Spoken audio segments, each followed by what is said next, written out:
Assalamualaikum warahmatullahi wabarakatuh. Perkenalkan, nama saya Astria Hikmah Wulandari, NIM 19651037. Saya dari Politeknik Negeri Samarinda, jurusan akuntansi. Pada hari ini, saya akan mereview tentang hubungan analisis biaya, volume, dan laba. Pengertian analisis biaya, volume, laba adalah salah satu alat bantu untuk perencanaan jangka pendek, yang mana analisis ini merupakan analisis terhadap hubungan ketiga elemen penting tersebut, yaitu biaya, volume, dan laba. Adapun manfaat dari analisis ini adalah: yang pertama, pengaruh perubahan biaya variabel atau tetap terhadap biaya. Yang kedua, besarnya kapasitas produksi yang harus dijual agar perusahaan tidak rugi. Yang ketiga, tambahan laba akibat tambahan produk yang dijual. Yang keempat, komposisi produk yang harus dijual agar dapat dicapai laba yang maksimal. Break-even point atau BEP adalah suatu titik atau keadaan di mana perusahaan di dalam operasinya tidak memperoleh keuntungan dan tidak menderita kerugian. Dengan kata lain, pada keadaan itu, keuntungan atau kerugian sama dengan nol. Dalam analisis digunakan dasar anggapan sebagai berikut. Yang pertama, harga jual produk persatuan tetap sehingga penghasilan penjualan dapat digambarkan dalam garis lurus. Yang kedua, semua biaya dapat dikelompokkan dalam elemen biaya tetap dan variabel. Yang ketiga, harga dari biaya tetap pada berbagai tingkat kegiatan. Yang keempat, kapasitas yang dimiliki perusahaan tidak berubah. 5. Tingkat efisien dari perusahaan tidak berubah. 6. Tingkat dan metode teknologi yang dimiliki perusahaan tidak berubah. Dan yang terakhir, produk dalam berbagai tingkatan penjualan tetap. Jenis biaya berdasarkan BEP ada 3, yaitu biaya variabel, biaya tetap, dan biaya semi variabel.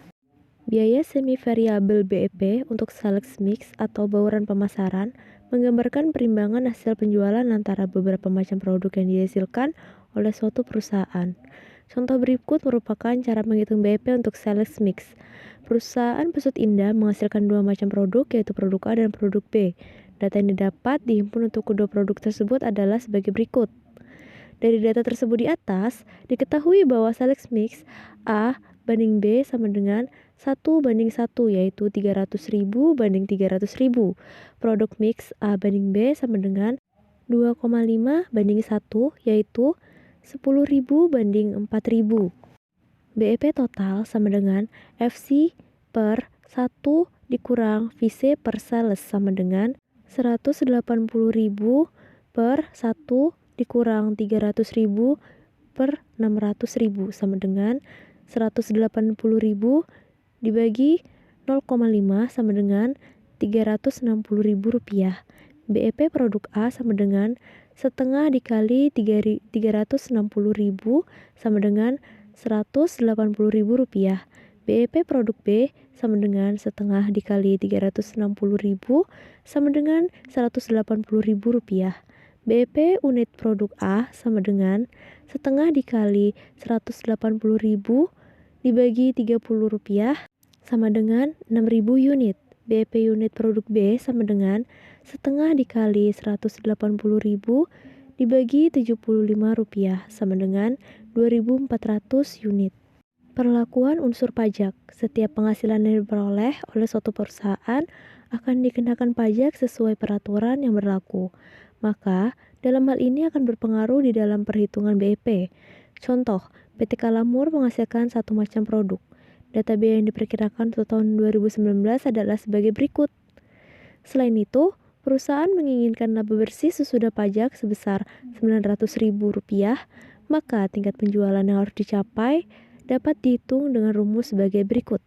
BEP unit sama dengan FC ditambah laba sesudah pajak per HJ dikurang VC sama dengan 14.400.000 ditambah 900.000 per 1 dikurang 0,25 per 300 dikurang 180 sama dengan 14.400.000